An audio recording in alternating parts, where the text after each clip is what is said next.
Hey, and thanks for joining us on this week's episode of For All Things Lexington, the only show dedicated to Lexington, South Carolina, and where a spade is always a spade.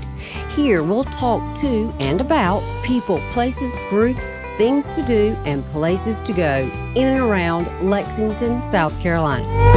I'm your host, Angela Barrett, and this is For All Things Lexington. Brought to you in part by GervaisStreetBridge.com, Columbia's most unforgettable free-to-list business directory. Hey guys, thanks for having me here today on such a very hot, muggy, very yucky, muggy day as we just pour sweat, or I do. Y'all are probably used to this. I have a quick question. Does dancing with the plants make them grow better? No, well, I don't know. We had this PR agency who had a very creative young lady that worked for it, and she would come up with these crazy ideas, and I would just say, yeah, okay. I mean, why not? Right? You know? Well, I loved it, actually. That was great. So Wally and Delores, and we are at Wingard's Garden Center here in Lexington. But it's become much more than a garden center. I mean, it has expanded and expanded and expanded. It was started by your parents, Dolores. That's right. Margie and Jut, I think. Jut, they called him. Yes, short for Judson. Yes. And so when was that they started this? They really started as a hobby, probably in the early 1960s, just propagating azaleas for their own yard, seeing what they could grow, and they got cuttings from some of their neighbors and traveled around. And then I didn't know till much later that he always had in mind that he wanted to have a side business and something he could do in retirement. So he, really had a vision from the beginning. And around 1968, he had too many azaleas to plant in his own yard. And so we put a sign out beside the Pilgrim Church Road that said, hand-painted sign on a piece of plywood that said, azaleas for sale, 50 cents each. Wow. And now, when did you guys take over? We bought the business in January of 2006 from them. We actually came down from New Jersey, moved back down here from New Jersey in the summer of 2005 and started working in the business, taking inventory, which had never been done before, and trying to kind of figure out what we wanted to do so we could hit the ground running in January.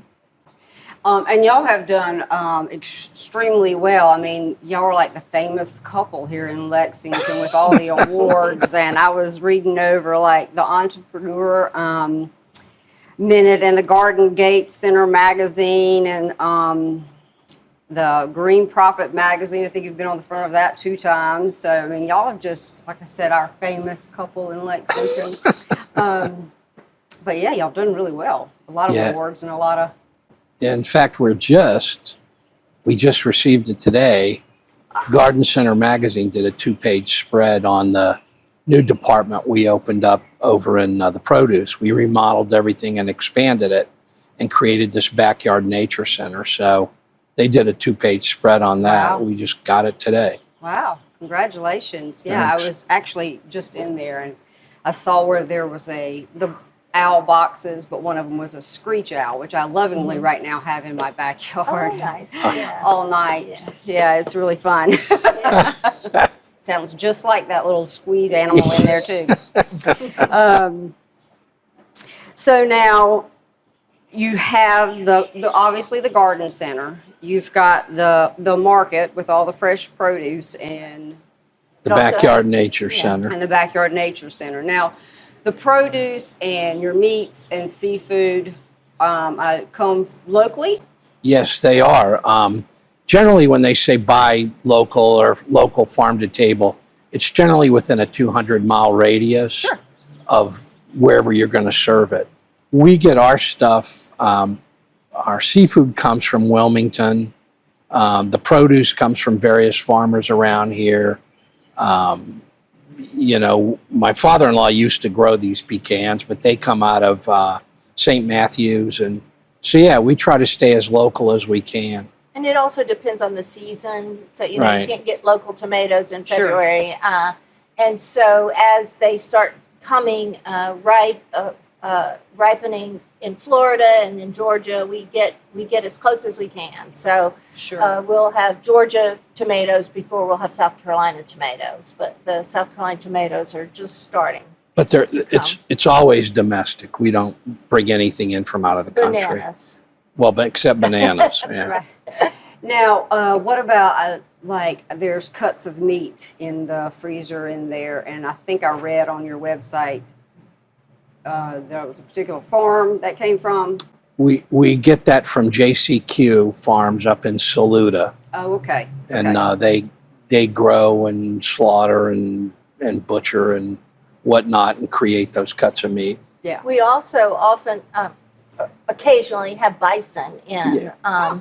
There is a bison ranch in Rock Hill, South Carolina. And our son actually takes people on tours to see the bison, but they can also eat the bison. But he only butchers his animals once a quarter, and we try to get what we can and bring it down. It's frozen, but there's a big demand for that as well. Sure. You guys also have a gift center inside that's got some of the neatest gifts, and I almost wore the earrings that I got from here the other day, but I didn't. They didn't exactly match. So, but some really neat stuff. Mm-hmm. I think there's a little bit for everybody in there. If you're looking for a gift, it's a really neat place. If you haven't been, you need to go. Yeah, we try to focus on the lake, and we have a lot of Lake Sure. Murray gifts in there, and as well as a lot of others. But And things you we would try use to stay at the close. lake and that kind of thing, recreation around here. But Right. there are many other things. But we started a long time ago, before anybody else did, trying to find lake type products, and you couldn't find them, so we would have them made for us. Right. And it's lake paraphernalia has become much more popular, and it's much easier to find things now than it was when we started. You also have a few things in there with just Lexington on them. Mhm. Let's just say somebody moved from out of state, and Lord knows we have a lot of that going on. Yeah. We welcome everybody. And so those are good gifts for people who aren't going to be on the lake. Good gifts as well. But Yeah. there's a little bit of everything in there. I bought a owl trash can, and it was at a trash can, but I put it on a shelf because he's too cute to put on the floor. To put trash in. That's right. He was just too cute. Yeah, and much of what, well, maybe not much, but a lot of what we sell off of our website too. So people that used to live here that move away and they live in California Right. or even around the world, we ship stuff around the world to people that used to live here. Now, as far as the garden center, y'all have plants of every kind, and you have the soil and compost, mulch, and all of that as well. We don't sell bulk mulch, but we sell pine straw, and which is really our favorite mulch because it decomposes. Right. But yeah, we have bags of hardwood mulch as well. Gotcha. Yeah, all those products we do in bags. Gotcha. Now, as far as I know, I spend a lot of time here in the garden center. My husband says too much. But people are always asking, can they help me? And, sometimes I've even brought a picture. I'm like, this is what I'm dealing with. And I have this much sun, and this is the, soil or whatever I have. Help me. And people have, helped me pick out kind of what would look good together and things like that. But what about design plans? If somebody comes and say, hey, just moved into a brand new house, I have no idea about how to do a yard. We have a landscape designer on staff, and he can come out and design it, and you can buy the plants here, and we give you a discount to buy the plants. And then he can even install it as well. So we actually do quite a bit of that. The best time to do that is in the fall or the winter, because everybody stayed inside all winter, and when they come out in the spring, they want to immediately do it. Well, by then, there's such a backlog that, Sure. it's just going to take time to get So to. even right now in the summer, I keep telling people, I know you don't want to be out there in the heat, but go start making your plans now for what you want to do in the future.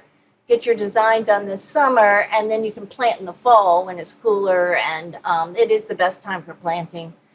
It's always an ironic kind of thing. We have the best inventory in the spring because that's when the growers put it out there for us, and that's when everybody wants to shop, so you got to have it for them.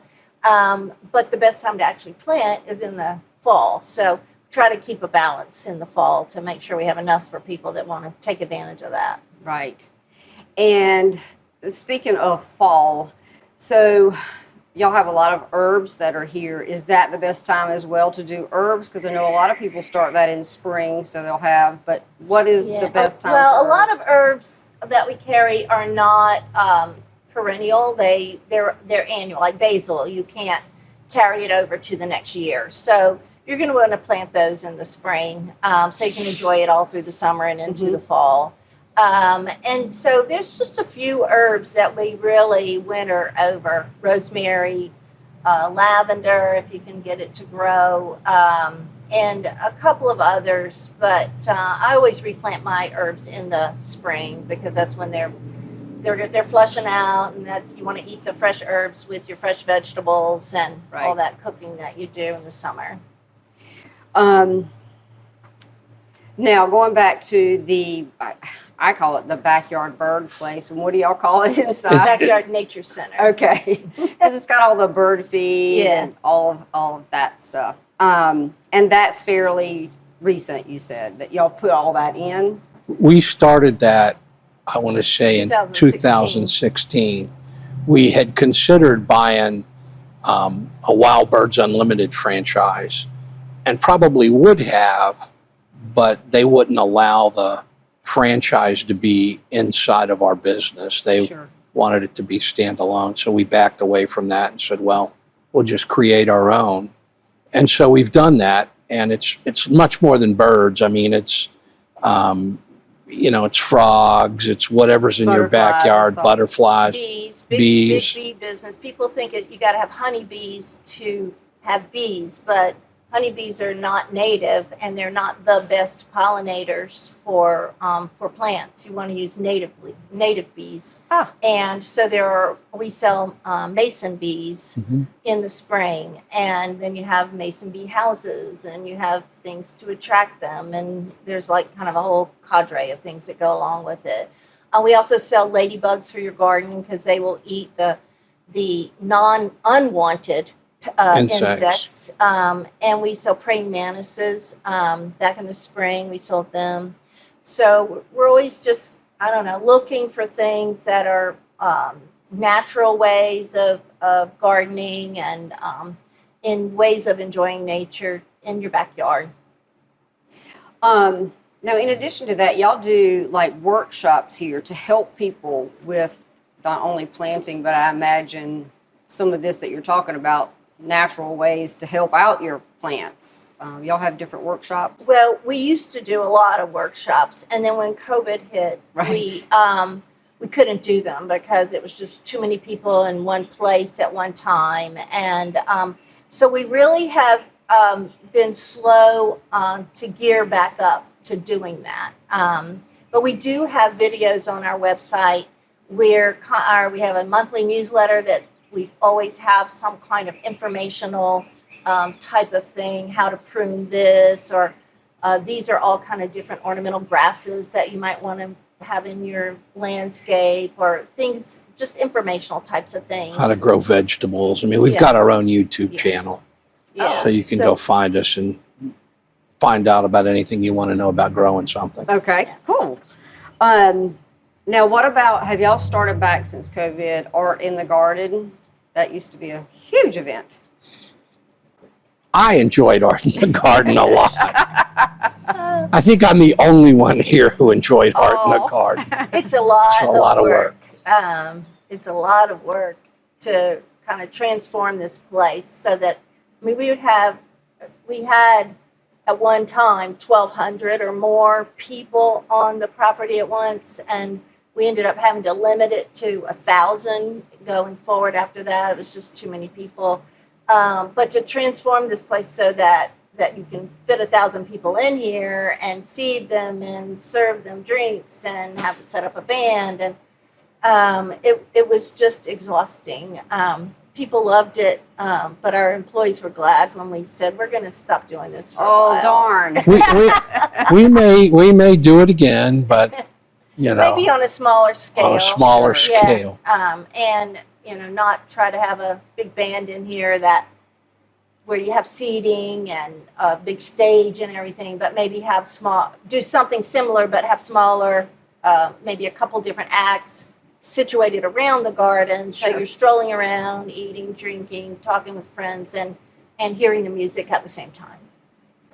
Yes, I'm all for that. I miss art in the garden. Now, your son Zach, like you said, does tours, some really interesting ones. I know he does the Purple Martin cruise, right? But there are other things. I think I saw where there was a snorkeling tour in Bavard that's coming up, and then that'll be Labor Day weekend. There's a salamander that lives in the rivers up there, and it only comes out around September, out of hiding in the rocks, where you can actually see them. And it's, I don't know, 1 million years old or something. Yeah, the species is like hugely big. prehistoric. It's really type large. Of thing.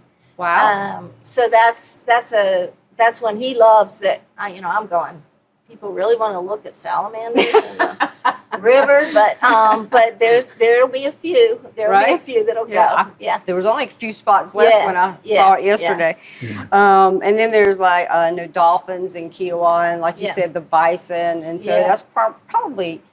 Unless you're a regular here already, a lot of people don't know about. I mean, because I was asking someone, they go, "Wait, they do what?" I'm like, "Yes, go on their website. There's tours." I mean, Zach really does that. I mean, he graduated from the University of Florida with a degree in wildlife conservation and ecology, so he's all about that. And so he's kind of built this thing and takes these tours, and he'll be doing Purple Martin tours until the end of August, and. Then he's got one tour after another. But probably the biggest thing that he did last year, it took 5 years, but he made a movie called Purple Haze that's all about the Purple Martins. He went out to Arizona. He went down to Brazil where they migrate every winter, and he went up to Pennsylvania. He went out in the lake. So, I mean, it all, 5 years worth of effort and yellow sticky notes trying to put the whole story together.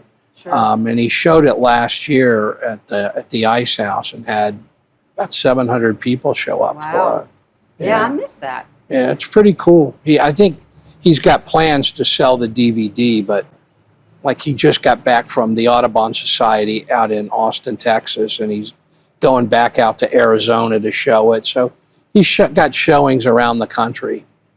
Generally where they have these big populations of Purple Martins. And I've always wondered how those little teeny-weeny little birds get all the way from here to Brazil. I mean, it's not like they can stop and take a rest. Right. Where? And they have different paths, and so they go from here to Florida, and then they might fly from Florida to the Yucatan. Or they might kind of go around and go down through Mexico. So they do have some stopping off places. But I think the biggest water crossing they do is kind of from Florida to the Yucatan. Yeah. It's amazing. And they do that all at once. Yes. And that's why when they leave here early in the mornings, they're practicing, trying to get their stamina together to make that trip generally around Labor Day.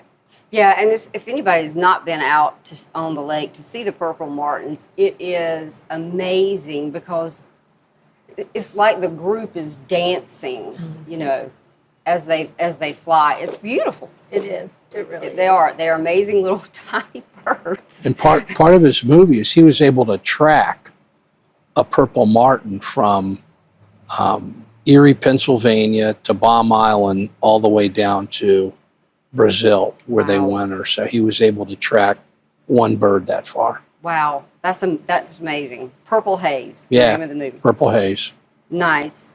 Now you guys, I know, are our famous couple in Lexington, but you're also very involved in the community. I know that you guys have donated plants to different organizations and nonprofits, Habitat for Humanity. I think some of their new homes, you gave plants to that. Tell me about some of the other things that you guys have been involved with, Mission Lexington. And Well, Art in the Garden was specifically for Mission Lexington, and that over the 13 years that we did it, no, 16 years that we did it, it raised over $200,000 for Mission Lexington.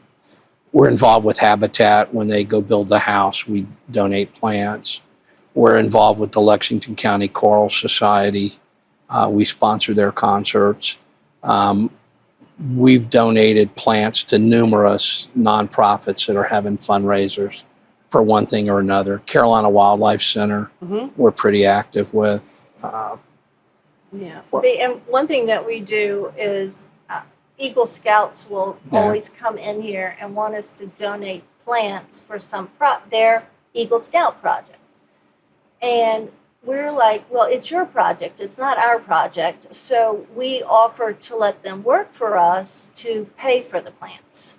And so we've had several that have taken us up on that. And we really like that because they're not just getting a free donation, going out and doing something with it. They are really working for it. And we've gotten some employees that way too. yeah. And we have great employees. Oh, yeah. We are so fortunate. We've got many long-term employees that have been with us for quite some time. And Most people that leave, it's because they, what we call aged out. We have a lot of people that come to work here after they've retired from their first career, and they'll stay 10 years, 10, 15 years, and then they finally say, well, I think I'm about ready to I retire can't with lift a another second time. pot. I can't lift another pot. But we're very fortunate. They're wonderful, and that's what makes Wingard's what it is. It's their help and courtesy. And it really is true. I mean, like I said, I come here often, and I know, especially last year when we moved into our new house, I was here a lot more than even this year. And I'm sure the guys that help you get your plants and everything to the cars, when my white Jeep would pull up, they're like, oh my God, the Jeep lady's here again, which means it was going to be a full load. Pack it in there. But they were very sweet and very kind and helped every time. So that was good. Now, there's your own barbecue sauce? What? It's actually a distant cousin. Okay. So the Wingards that are here in Lexington all descend from one family that came over in 1763, I think it was, somewhere around there. And there were 3 brothers. One of them moved to Alabama and 2 stayed here. So all the Wingards that are here are descended from those 2 brothers. So the Bobby Wingard is the kind of the granddaddy of this barbecue sauce. Good Daddy it's called Wingard's Good Daddy barbecue sauce. His grandchildren call him Good Daddy. And so he is a distant relative along those lines somewhere along the way. But it's real convenient for us because customers don't know that. They see Wingards. I know you've gotten real creative. We did it.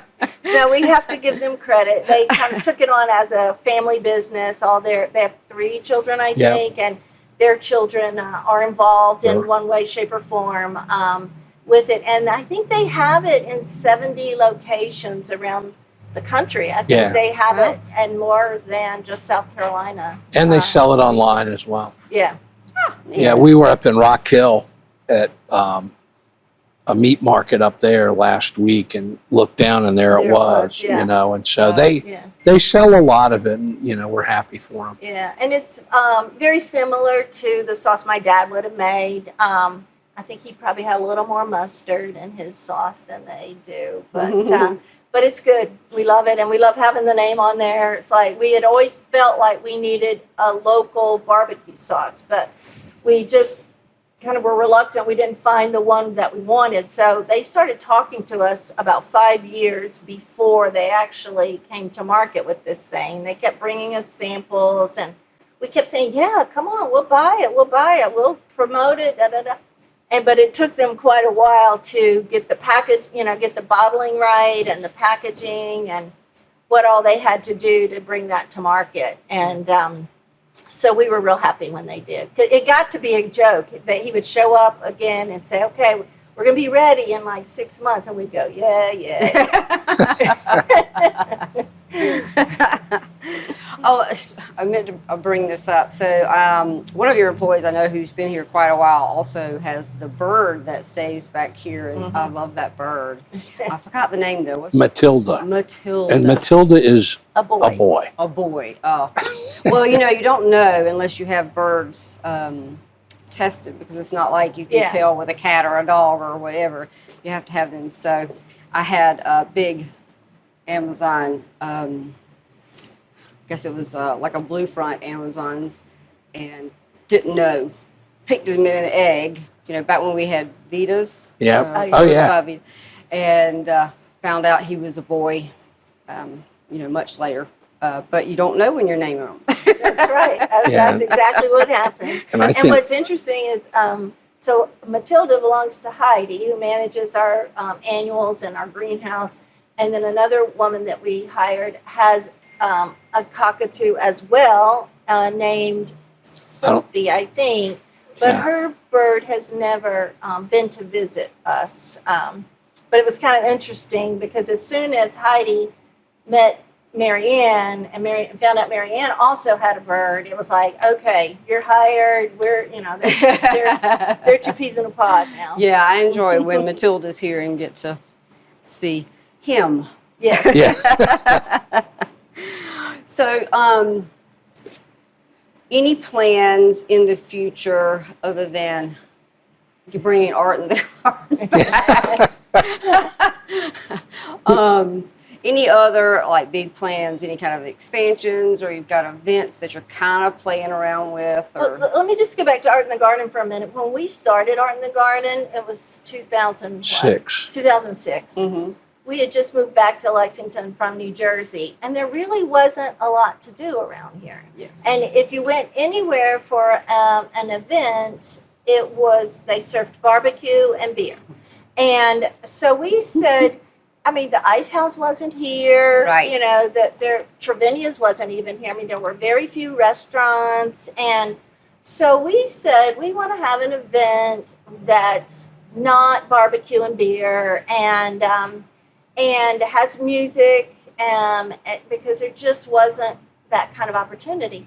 Now there's so many more things. The Blowfish, and they have events at the Blowfish stadium, and you've got the Ice House. Ice House. And you have all of that music now, right? And then all the restaurants. So O'Hara's particularly. They do a great job with music. Great job. So it's really changed, and so I'm not sure that there's the need for our Art in the Garden event, but it would be nice to do something. Yeah, it's kind of at night. Wingard's is a whole different place. Sure. When you light it up and you have all the plants, it's a lot different than it is during the day. So we'll probably do something again sometime. I just got to twist a few arms around here to let me know if you need some get them to think it's a good idea. We also did, when we first opened the greenhouse, we did a Valentine's dinner inside the greenhouse in February. And it was really nice. Had it catered and took reservations, decorated with all the little twinkly lights, and that was really nice. But again, you got to move all these plants. It's just a lot of work to do that kind of thing. Yeah, I was watching one of the employees that was on wheels. I had no idea. So when it first started moving, I was like, what did I do? But that was kind of neat, just to be wheeled away. Yeah. Yeah. So what's your favorite part about all of this? For you guys as the owners. Well, for me, it's like a little marketing laboratory to see what works and what doesn't work and what our customer segments are and how we can satisfy them better. And so that's what I like about it. I grew up doing marketing at big companies. Yeah. So to me, that's the fun of it. But there is Dancing with plants. and dancing with plants when part I'm of the not doing that. But that's a lot of fun. There isn't a part of the business I don't like. I'm always thinking about how can we grow it, what can we do, and so we've got a couple of plans up our sleeves, but Sure. they're not firm enough to really know yet whether we're going to be able to do them.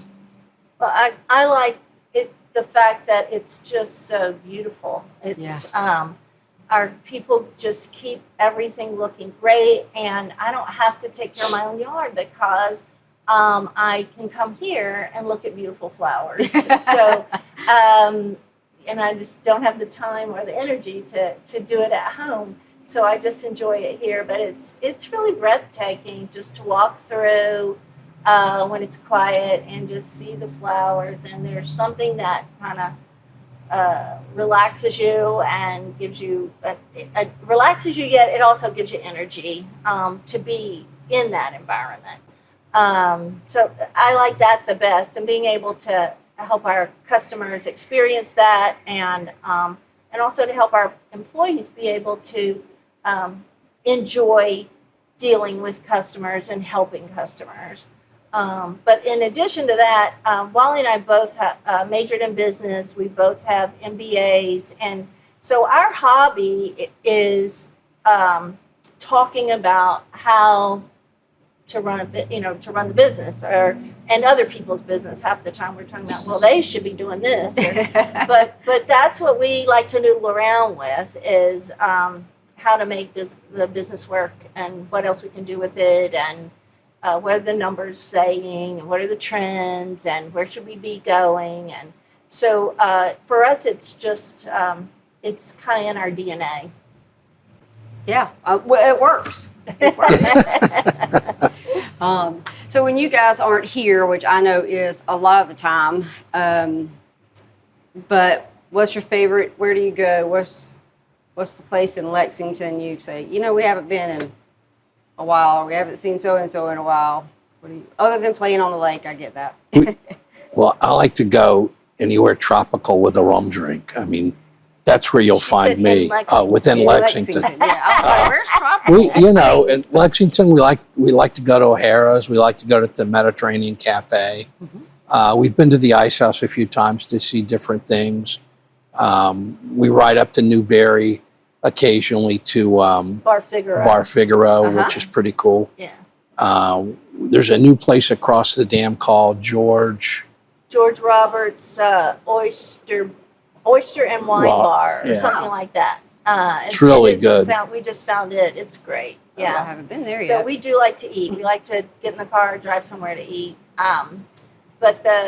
And I know it's outside of Lexington, but we do like to find little towns that are maybe an hour to hour and a half away, and drive there and find like the local restaurant that is good in that town. Right. And drive there for lunch. So, and just take the back roads. The other place we like Trevinia's, and there's a great Italian restaurant across the dam called Tonello's, mm-hmm. Claire and Ray's. There are a lot. There's a lot that were not here when we first moved here. When we first moved here, there wasn't anything. Of course, I've been here 30 plus years now, but you're right. I mean, it's just grown and grown and grown, and I'm excited about all the restaurants. And I think I've said this once before on the pod, I was very proud of us during COVID and how we supported those restaurants with the takeout. Oh, yeah. And they were able to keep, their back open. I mean, that was yay Lexington on that, because, we really did. That's the only way for some of them that was going to make it. Yeah, I think we ordered takeout for the nursery at least once or twice a week, maybe 3 times a week from one of them, Right. Yeah. I don't know that I would have been able to survive without the beer, cheese, and pretzel from O'Hara's for that long if they hadn't done takeout. I just don't think I could go that long without it. Well, I tell you, a wonderful gym in Lexington is Kristen's Kitchen. Yeah. She is from New Jersey, and she's Italian, and we lived in New Jersey for 20 years, so we can identify with her cooking. And but everything's takeout, everything's fresh. It's a different menu every week, and that I survive off of that because I don't want to leave here at 6 o'clock and go home and cook. Right. And so we probably buy dinner from her for at least 3 nights a week. And when I first found her, she was really kind of just getting started. And I said, it is my mission in life to make sure you stay in business because I feel like she's my personal chef. But we sell we sell some of her things in our produce market as well. Right. Yeah. Yes, Kristen is not only a wonderful cook, but she's a beautiful person inside and outside. And Faithful Foods, too. Heidi Black. Right. We survive off of her stuff, too, in the produce market. So yeah. Between the two, we're not going to go hungry. Right. So when people come here, they can get pretty plants. They can pick up dinner from the freezer section. Get your bird food. They can, Oh, we are looking into a wine and beer license. So, nice. Because, we can come up here and we can get food for dinner, but we can't get a bottle of wine and take home. So that's another thing that we're looking into. Yeah, there was a place where we lived in New Jersey called Sickles. And he was on the cutting edge. And so we go up there from time to time, and we always make a pilgrimage to see what they've done. But so that's kind of always been the mental model we've had as we've done Wingards, is to kind of move it in that direction. And so you would have beer and wine to take home. Yeah.